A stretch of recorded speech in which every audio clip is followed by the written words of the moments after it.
खण्डमण्डलाकारं व्याप्तं येन चराचरं तत्पदं दर्शितं येन तस्मै श्रीगुरुवे नमः। अज्ञानान्धस्य लोकस्य ज्ञानाञ्जनशलाकया चक्षुरुन्मीलितं येन तस्मै श्रीगुरुवे नमः। अध्यात्म विज्ञान को अपने जीवन में उतारकर अनुभव लेकर जो अमृत रस अनुभवामृत प्राप्त होता है, उसकी बराबरी इस विश्व में किसी भी बात को नहीं है। और ये अनुभवामृत यदि सरल और सहृदय और निर्मल ढंग से अगर पहुंचता है तो वो तो सोने में सुहागा हो जाता है। अध्यात्म विज्ञान ये ऐसी विद्या है जो मनुष्य को जीना भी सिखाती है और आना भी सिखाती है तो जाना भी सिखाती है। अध्यात्म विज्ञान मनुष्य के बुद्धि का पूर्णत्व है, संपूर्णत्व है। और इस विद्या को जिन्होंने अनुभव में जिसका प्रत्यक्ष यानी साहचर्य प्राप्त किया, आस्तिक्य दशा में पहुंचकर इस विश्व के साथ तादात्म्यता प्राप्त कर ली, ऐसे लोगों के अनुभव हमारे मार्गदीप है। क्योंकि हमें भी उसी मार्ग पर जाना है और उसी लक्ष्य को प्राप्त करना है जिस लक्ष्य को इन मनीषियों ने प्राप्त किया। और वो लक्ष्य है जानत तुम ही होई जाई।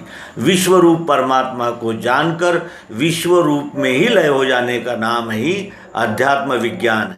श्री चंद्रकांत जी अभ्यंकर ऐसी ही महान अध्यात्म विभूति थी कि जिनके प्रकाश से कितने ही मुमुक्षु और जिज्ञासु इस लक्ष्य को पा गए, क्योंकि उनका मनन, चिंतन और अनुभव अत्यंत सूक्ष्म, मर्मग्राही और व्यक्त करने की सरल यानी पद्धति, इसके वजह से उन्होंने लिखे हुए पत्र हमारे मार्गदर्शक बन सकते हैं।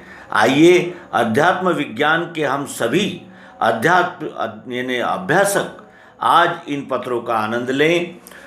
ये पत्र दिनांक 31/7/97 और 19/12/97 ऐसे ये दो पत्र है जिसका समावेश हम इस अंक में करेंगे।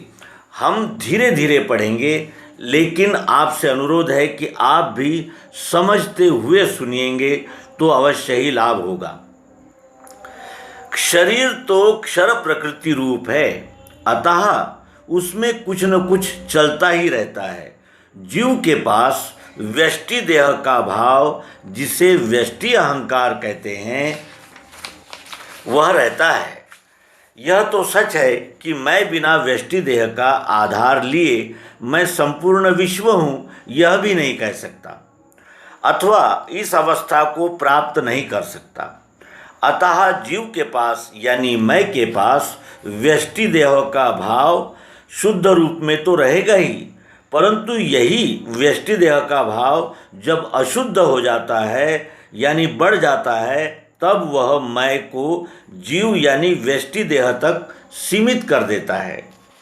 जब व्यष्टि देह का भाव अहम स्मरण में विकृत अर्थात बढ़ जाता है, तब मैं स्वयं को अप्रसन्न अनुभव करने लगता है।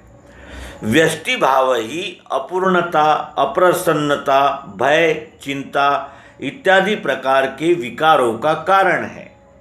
जैसे मछली जल के बाहर आते ही व्याकुल हो जाती है, इसी तरह से मैं सर्व से अल्प होते ही अशांत हो जाता है। अशांति दूर करने के लिए ही व्यष्टि भाव का लय करके विश्वरूप होना आवश्यक है। ज्ञान के मनन अभ्यास से अल्पात्मा महान अर्थात सर्व हो जाता है। द्वैत का भाव बुद्धि में से घटने लगता है, वैसे वैसे स्थिरता, शांति अनुभव में आने लगती है। अभ्यास तथा निष्ठा से यह संभव है। सात्विक कर्म हमेशा आदि में कड़वा और अंत में मधुर ऐसा होता है। इस कारण ज्ञान का भी एकाएक लाभ नहीं दिखता। परंतु उसका परिणाम अवश्य होता है। थोड़ा ही क्यों न हो, परंतु ज्ञान प्राप्ति का प्रयास करते रहना चाहिए। आत्म उन्नति का अर्थ है अपनी स्वाभाविक स्थिति को प्राप्त करना। जीव वास्तव में विश्व से पृथक नहीं है। उसका अस्तित्व विश्व में मिलकर अर्थात विश्व से अभिन्न है। जैसे 1 रुपया में 1 नया पैसा होता ही है, परंतु उसकी पृथक सत्ता नहीं, वह रुपये का ही अभिन्न अंग है, रुपये में मिलकर ही है। जीव अज्ञानवश स्वयं को पृथक मानता है। पृथक मान लेने पर अकेलेपन का एहसास होता है, जो वास्तविक है। द्वैत भावना से चिंता, अशांति, अनेकानेक विकार उदय हो जाते हैं। जीव स्वाभाविक रूप से आधार की खोज करता है। परिवार, समाज सब व्यष्टि के आधार रूप ही है। परंतु जब अपन यह देखते हैं कि परिवार, समाज, देश दिखने में समष्टि प्रतीत होती है, परंतु वहाँ भी सब घटक पृथक पृथक दिखते हैं। पृथकता की भावना बुद्धि में जम गई है। हम स्वार्थवश, मोहवश यदि एकत्रित होते भी हैं तो अंदर से सब अलग अलग ही है, ऐसा ही लगता है। यह अकेलापन ही भय, चिंता, अशांति निर्माण करता है। ज्ञान का उद्देश्य आत्मदर्शन है, अर्थात ज्ञान से आत्मदर्शन होता है। अज्ञान शब्द में भी ज्ञान शब्द आता है, परंतु अज्ञान अवस्था में अधूरा ज्ञान रहने से जीव अर्थात मैं स्वयं को व्यष्टि देह तक ही मर्यादित मानता है। ज्ञान से विश्व ऐक्य, विश्व की एकता ध्यान में आती है। देह दृष्टि से, आत्मदृष्टि से अपनी पृथक सत्ता नहीं है, यह ध्यान में आता है। ज्ञान के अभ्यास से विश्व रूप पर विश्वास बढ़ता जाता है। मनुष्य निष्काम होता जाता है, कर्म में निष्ठा बढ़ती जाती है और फल के प्रति विचार घटता जाता है। अपना स्थायी आधार विश्व है, यह ध्यान में आने से अपना अकेलापन महसूस नहीं होता, क्योंकि परमात्मा सर्व है, उसका अभाव नहीं है। प्रारब्ध में निहित सुख दुखों से मनुष्य विचलित नहीं होता, क्योंकि प्रारब्ध भोग कर ही पूरा किया जाता है। कर्म में कर्ता भाव कम होता जाता है, परिणाम स्वरूप नया प्रारब्ध नहीं बनता। सार बात यह कि ज्ञान का महत्व जीवन में है। ज्ञान जीवन को सुखी बनाने का उपाय है। ज़्यादातर ज्ञान का अर्थ केवल लौकिक ज्ञान यानी जो शिक्षा अपन विद्यालयों में प्राप्त कर लेते हैं वही लिया जाता है।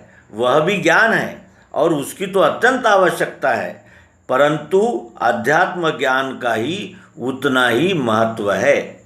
इस प्रकार हमने श्री चंद्रकांत जी अभ्यंकर पुणे इनके पत्रों का आनंद लिया और इन पत्रों में निहित महत्वपूर्ण बातों का हम सतत मनन चिंतन करते हुए अपने अध्यात्म यात्रा को सफल बनाएंगे। इन्हीं शुभकामनाओं के साथ नर्मदे हर। सद्गुरु भगवान की जय।